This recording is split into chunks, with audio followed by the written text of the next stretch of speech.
Hey, I want to show you how to load the Polaroid Originals 600 film into an old Polaroid 660 autofocus.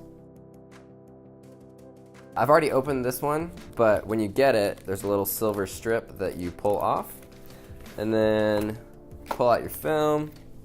Comes with a little instruction manual. It says insert film this side up, pretty self-explanatory. Push this little button right here forward, and then this piece drops right here. Make sure your rollers are nice and clean, and then you're gonna insert it this side up with the little arrow going inwards. Once you put it in, it's gonna spit out the very first frame. It's gonna be a black frame, don't worry. It kind of breaks apart right there when you stick it in there. Just close it up. Dang. And that's how you load a Polaroid. Go take some photos.